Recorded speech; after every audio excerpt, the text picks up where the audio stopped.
How much was the Revolutionary War impacted by foreign intervention? Let's find out in today's video.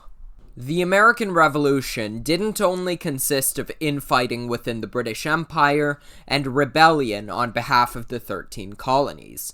It was also a conflict of empires left in a state of resentment due to the prior 7 Years' War. As such, fruitful relationships with foreign powers was critical to the success of a sovereign United States of America as a new military power, acting to regain their global footing and undermine that of the British Empire. Both the Spanish and French empires had participated in this American conflict, both sympathetic towards the Republican cause in the colonies and hoping to weaken the British, who were unable to attract much support towards their cause among European empires, since the 7 Years' War saw the British ally only with Prussia, while it also alienated many other empires. As such, it did not have many potential allies remaining for the diplomatic cause of Great Britain. A combination of impressively executed American diplomatic affairs and discontent within Europe contributed towards the United States' victory in the War of Independence and eventual recognition as an independent nation. The use of United States envoys across the European continent and their involvement in persuasive dialogue contributed significantly to developing a strong alliance with France. Following the passage of the Olive Branch Petition on July 5, 1775, which attempted to persuade King George III of Britain to let them be more independent, and its subsequent rejection by King George, in August 1776, America made public the Proclamation of Rebellion, now making foreign relations an important topic for the Continental Congress. American Representative Benjamin Franklin, accompanied by a band of commissioners, initiated talks with French Minister of Foreign Affairs, Comte de Vergennes Charles Gravier, who had an anti-British sentiment present since the 7 Years' War. Although some skepticism was initially presented towards an official alliance with the Americans, but covert aid was contributed from the French government to the United States government and Continental Army headed up by George Washington. French operatives were designated to secretly transfer funding and materials to the Americans, a large segment of which was conducted through American merchants like Silas Deane, who smuggled money into America. This funding allowed the American military and institutions to continue functioning despite a sudden cease in traditional funding from the British government spending, without which the United States would possibly have collapsed under financial strain. A secret loan was also permitted by the French governing authorities to the United States. However, alliance negotiations had been slowed by the Comte de Vergennes, while French bilateral talks about joining took place between the French and their ally, the Spanish Empire. Yet, a later declaration of full alliance came with word of British surrender at the Battle of Saratoga, New York, in December of 1777. The Treaty of Alliance, as well as the Treaty of Amity and Commerce, were signed February 6, 1778, by American commissioners Benjamin Franklin, Silas Deane, and Arthur Lee. The French and Americans then operated under an economic and military union against the British Empire. The Treaty of Alliance assured that no individual nation could ratify a separate peace deal with the British and leave the war, as well as approving the official transportation of provisions to the United States. The Treaty of Amity and Commerce declared the United States to be an independent nation according to France, and incentivized commercial activity between the two.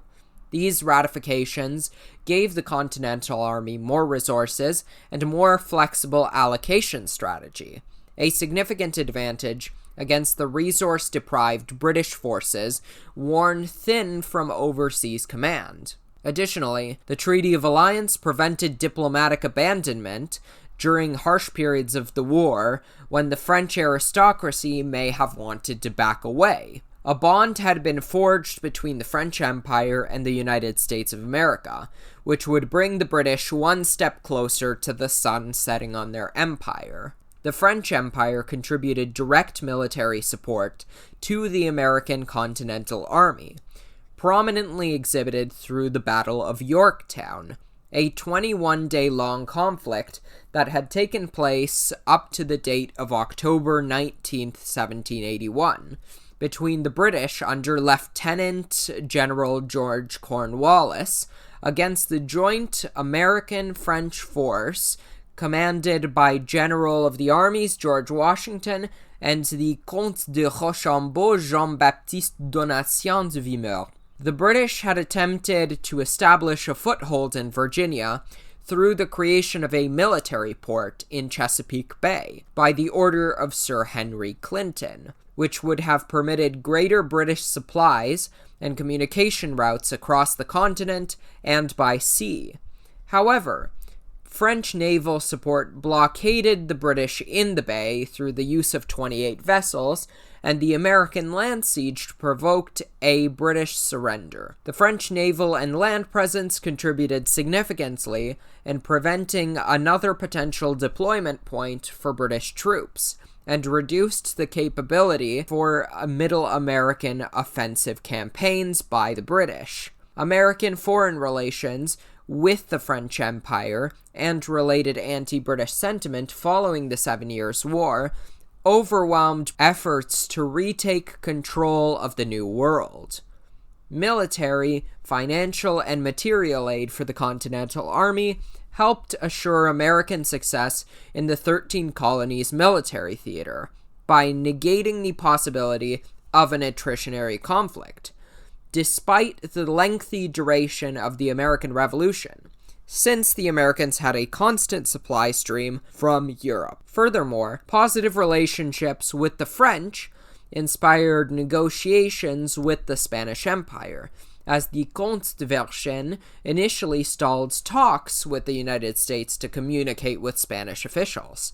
Although Spanish contribution was initially covert, administrative support within Spain rose quickly. When France produced a shell corporation to engage in money laundering practices for the Americans as of May 1776, the Spanish quickly matched the contribution, permitting the undersupplied Continental Army to continue clashing against loyalist forces. 270,000 Spanish pesos were transferred to the United States governing authorities by the Spanish as of August 1776, which allowed for further investment into wartime measures. Yet, the 7 Years' War inspired some reluctance on behalf of the Spanish, since that conflict had seen many losses, partially due to the lack of Spanish preparation and mobilization prior to their declaration of war. Diplomatic interactions had to be kept a secret and were less efficiently taking place through the Count of Aranda, who was the Spanish minister to France. Certain measures were taken by the Spanish government to aid American trading practices and economic maintenance, such as the decree that all American vessels were accepted in Cuban and Louisianan ports. A similar relationship to that between the Americans and French had been formed with the Spanish Empire, allowing for sustained equipment supply to the Continental Army. Yet, the Treaty of Aranjuez was implemented several years later as of April 1779, allowing for Spain to officially commence military participation in the War of Independence, and introducing further fronts for the overstretched British forces. The first Spanish invasion took place on the Iberian Peninsula, where the Spanish siege of Gibraltar lasted from 1779 until 1783. This distractionary theater, in a location critical to British dominance in Europe and the Mediterranean region, demanded a decent portion of available equipment and military troop supply. As such, less could be provided to the North American front, where the Spanish Empire allocated further resources for retaking lost territory, such as Florida. Additionally, Spain at war was more openly capable of supporting the American independence cause, allowing for more offensive and tenacious military campaigns. From 1779 until 1782, a Spanish military campaign was launched against the British Floridian colonies under the command of Bernardo de Galvez, and resulted in the reconquest of both. The official alliance, founded overtop the Treaty of Aranjuez, allowed for greater Spanish military might to participate in the conflict. Although limited to former Spanish colonies, this acted to thin out the British frontline support and permitted increasingly severe American advances. As such, we can conclude that foreign support was critical to the American Revolutionary War and independence of the United States of America, since a country is only independent for as long as it is recognized by other powerful countries. These alliances with the French and Spanish empires gave America not only a powerful set of military allies, but also credibility on an international scale, allowing for the development of America into a powerful military force. If you liked this video, please go inspect those like and subscribe buttons down below the video. And also, if you're interested, we have some further readings in the description, so you can click on those and read more about foreign intervention in the Revolutionary War. Hope you have a great day. Bye!